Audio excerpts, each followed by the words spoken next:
Hi guys, it's me Karen from Karen's Intuitive Jewelry. Hope y'all are doing well.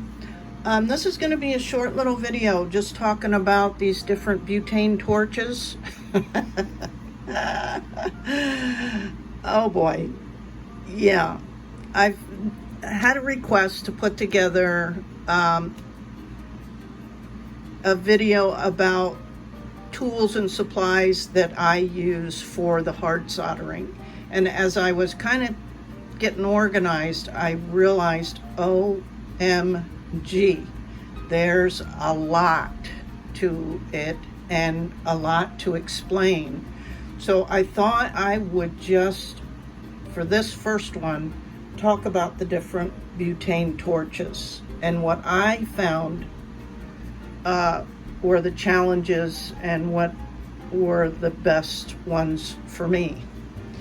I've bought a total of 5 different ones.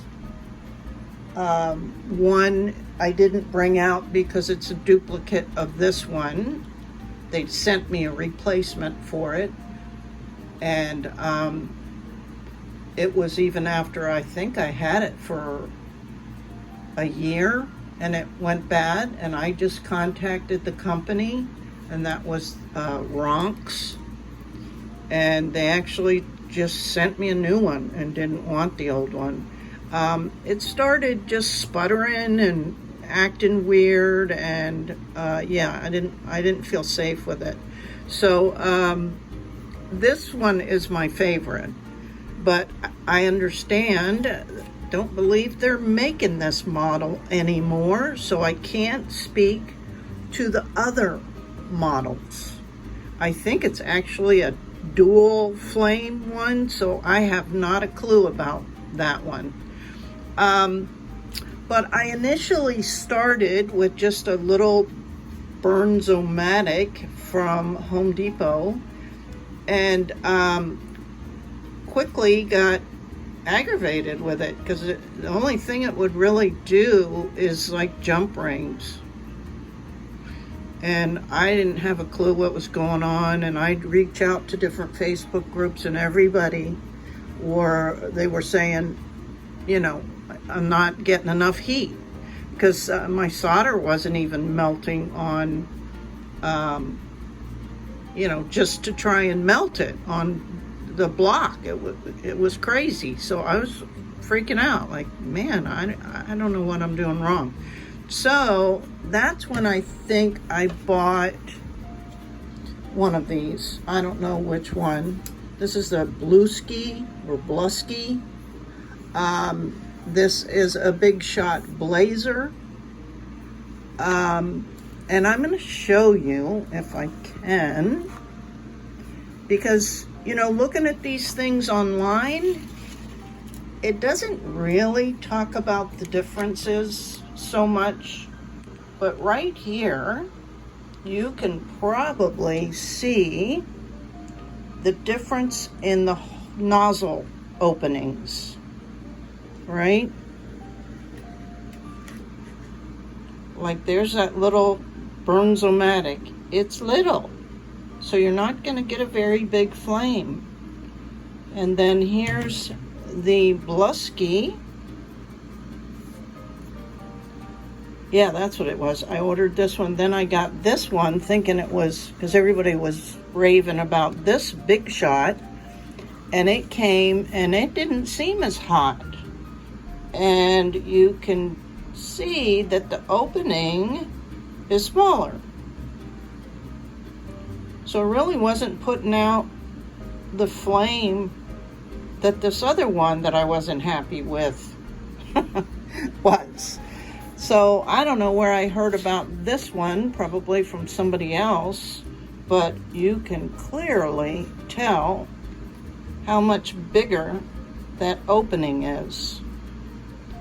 And I think that's made all the difference in the world, at least for me, and why I've had better luck. Because I'll tell you, I started out mostly with copper, and so copper takes more heat to get up to melting temperature for the solder. And so that was part of what was confusing too, is, you know, I'm trying to work and learn and practice with copper and really struggling. And then once I really started, you know, understanding about the different metals, that made more sense why I needed more heat. Because then I would take the same torch and go to a silver piece and melt it. And I was like, ah.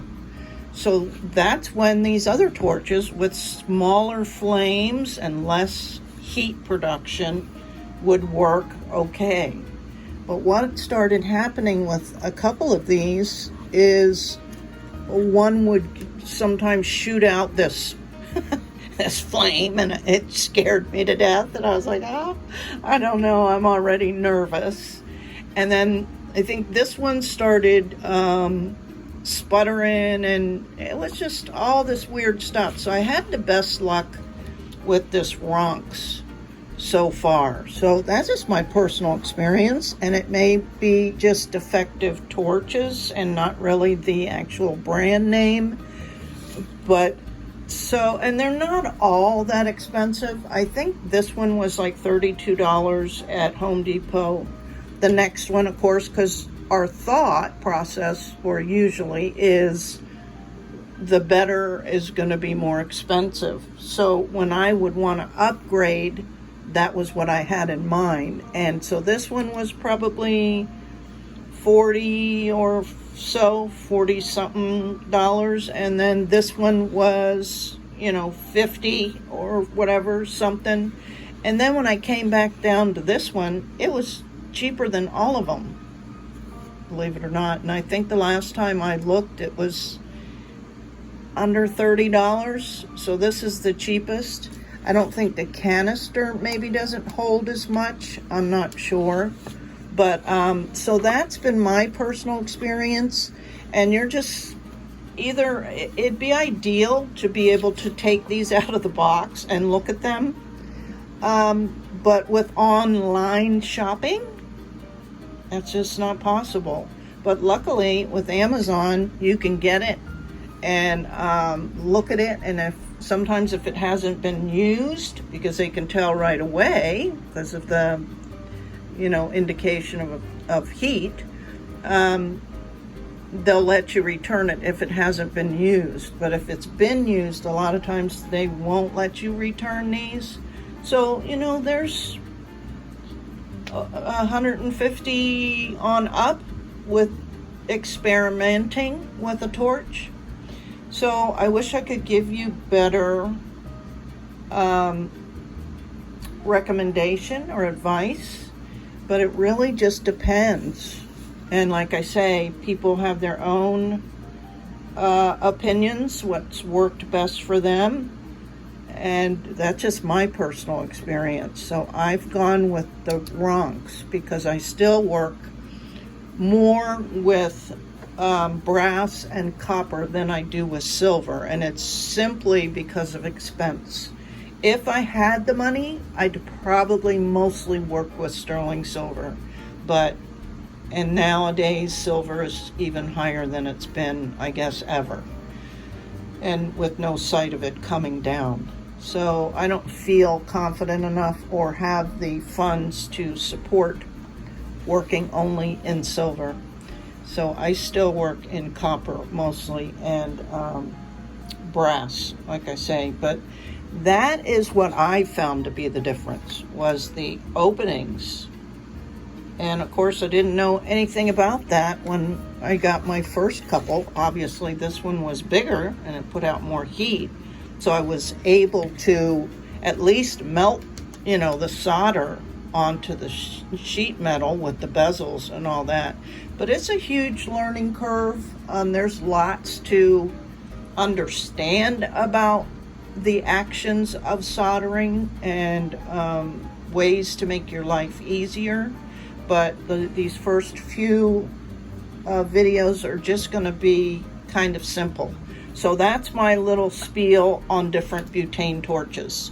And yeah, I was gifted a Miko I call it a big boy torch. And I think the torch was fine. I was just having problems with the tank and the regulators and all that. And so I finally just put it aside for now because it was so aggravating to me. But anyway, I hope you learned a little something, and it's just probably going to be experimenting on your own. I would avoid this unless you just want to get it for jump rings and stuff. I'd start with something in here, and based on your budget, start there and see how it goes. And like I say, you're just going to have to experiment with the different openings. And you could still get a lemon that doesn't work great and has nothing to do with the actual brand. Okay, that's it for torches. And if you have any questions, leave me some comments. Thanks so much, guys.